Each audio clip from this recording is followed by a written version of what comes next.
Yo, what's up? It's me, Sir Mark, for another video.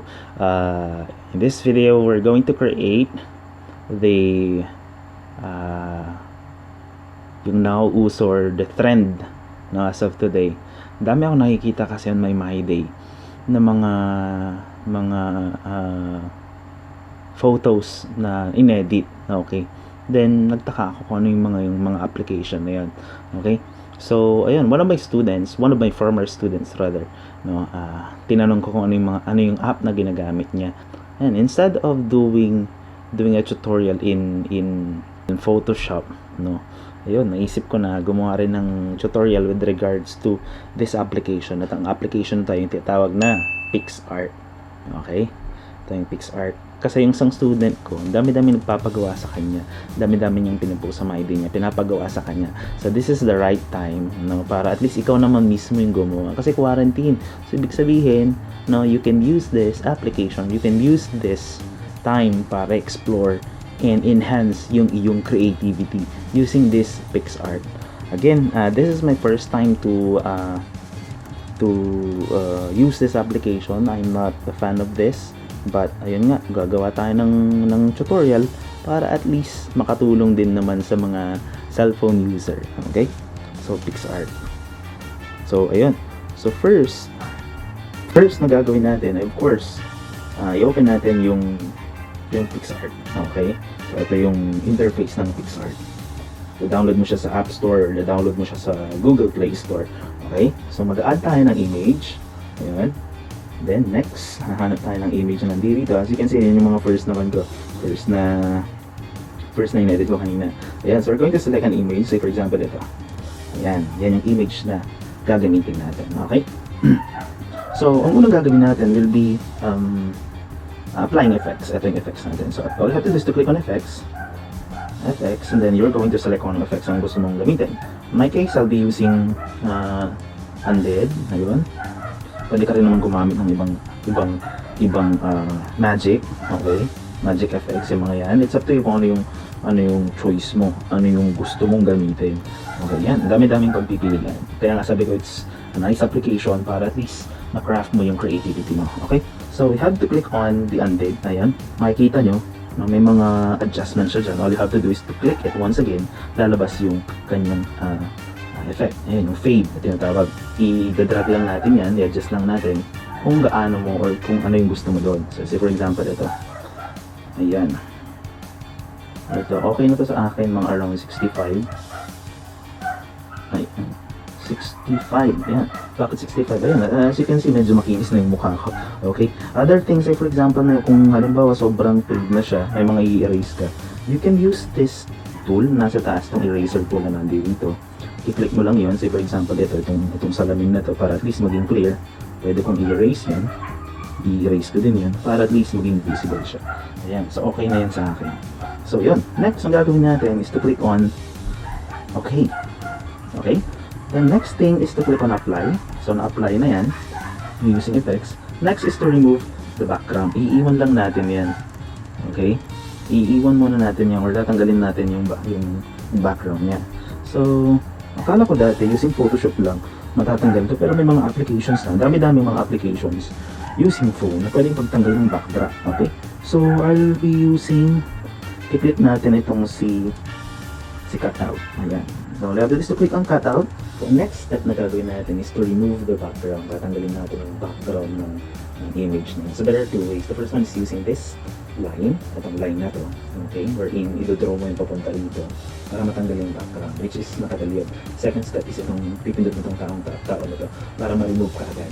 Okay, so I'm going to press this one para at least mabilis. Okay, so I will click that one. Makikita nyo nakaselect na siya, though hindi siya perfect, hindi perfect ang pagkaka-select niya. Nobody's perfect na here. Okay, so we have to click ng eraser para at least tanggalin ito at maging perfect siya.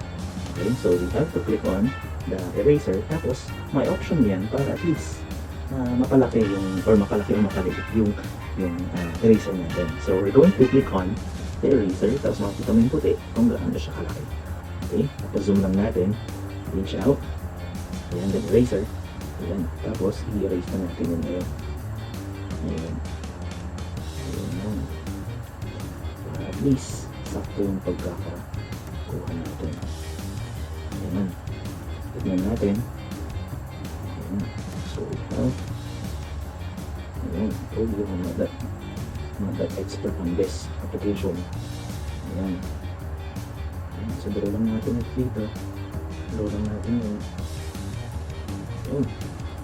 So, pwede natin palakihin para i-release yung ibang part. Okay?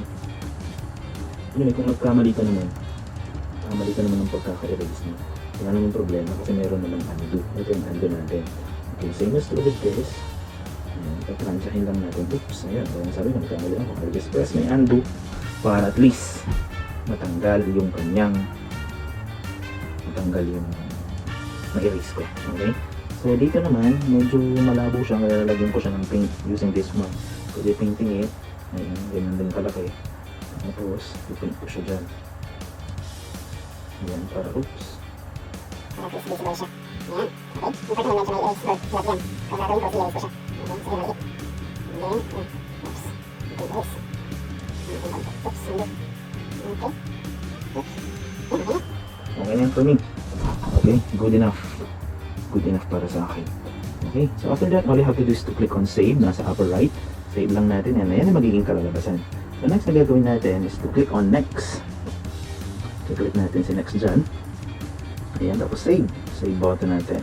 Ayan, download folder para at least nakasave na siya. Okay, next na gagawin natin is to create another file. I-open natin ulit ang ating PicsArt, and then this time we're going to click on the white background. Okay, so click lang natin yung white background ngayon. You can adjust.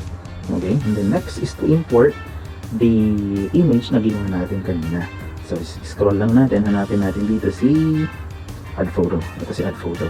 So click lang natin si add photo, tapos piliin natin ito, si mamang bulag or mamang nakasalamin rather. Tapos ayun, palakihin natin. The next na gagawin natin will be, or the next thing that we're going to do is to add another object. Okay, it's either you add image or mag-a-add ka, apply mo muna. Yan, and then we have to click on add photo. Add photo tayo. Pwedeng add photo or add sticker. Ito. So we have to click on that. Click natin yan. Ayan. Tapos i-add natin dito. I-add lang dyan yan. Tapos papunta doon, stretch mo lang. Ayan. Tapos pwede mong stretch din ito. Stretch yun. Okay, ayan. Yan yung draping effect na ginagawa na nakikita natin sa My Day. Next na gagawin natin, as you can see, may blend dito. Okay, may blend. And after that, click on blend. Tapos, scroll natin yan. You have normal, multiply, color burn, you have darken, you have lighten. Ayun. So, we can click on that, lighten. Makikita nyo yung lighten. No? Ayan. Pwede nyo pang i-adjust. Ayan. So, yan yung ganyan ginagawa nilang dripping effect or droplets, kumbaga. Okay, so we're not going to do that. Okay, kaso nga yung minsan lang kasi hindi ako satisfied doon sa mga effects nila or doon sa mga sticker nila. Kaya ang ginawa ko this time, I downloaded, marami namang nado-download on Facebook, marami namang nado-download on internet, Google, na mga droplet effect or any effect na pwede natin ilagay. Okay, so ayun. So kanina ginawa natin sticker, ngayon ang gagawin natin ay photo naman. Okay, so we're going to click on add photo. Tapos etong building na itong i-add natin. Okay, I also downloaded, ayun, si Mars. Then, ayun, si Wiki last one. Ayan, so we're going to add those three later on. So unahin muna natin itong si building. Click on that building, add. Nakita natin yan. Tapos, i-resize lang natin ng ka-size niya. Ayan. Tapos, pwede mong i-flip ito. Pwede mong i-rotate rather, it's not flip. Pwede mong i-rotate. I-rotate natin yan. Ayan. Tapos, pwede mo rin i-crop. Ito yung crop natin. Crop natin para eksakto yung puti. Ayun. Apply. Tapos, ibaba natin. Ayan. Okay lang ba na medyo sobra? Okay lang, no? Kasi blend naman natin. So, we have to click on blend. Tapos, hanapin natin si lighten. Ayun.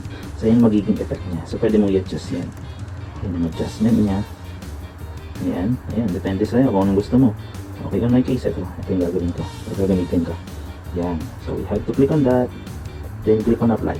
So next, ang gagawin natin is to add another effect or add another photo. Ito yung photo na yun. Ito, say, ate girl. Ayan. Photo is not mine, credits to the owner. I also downloaded on the internet. Ayan. So we have two credits po sa may-ari ng pictures or photo. Ayan. So isang pagsaludo din sa ating mga frontliners. Okay. Case na to, ayan. Si ating guard. Okay. It doesn't mean na ating guard, ating nurse rather. It doesn't mean na nurse lang nandyan. Sila lang yung salute natin. Salute din natin yung mga police natin and all the frontliners na nagsisilbi sa bayan natin para malabanan ang COVID. Okay? Ayun. So, click lang natin dito. Then, susunod na gagawin natin is, again, of course, we're going to click on blend. Si blend ulit. So, gagamitin ulit natin si lighten. Ayan, si lighten. Ayan, tapos pwede mong i-adjust yan para at least makita si Ate Nars. Ayan. So, we have that thing na nandiyan kalahati. Yan yung magiging effect. Okay. Diyan ko ipoposition. And then, just click on eraser at the top kasi yung bigote natin medyo na kuhanan. So, erase. Pinindot ko si erase sa taas. And then, erase lang natin ito. Okay. Ayan. Then, click on apply. The next thing is to add another photo. At ilalagay naman natin this time si Wihil as one. Add. Add ulit natin. Then, we have to click on crop. Crop ulit. Ilalagay natin dito. Ayan. Ayan. Oops. Ayan. Apply. I-apply natin.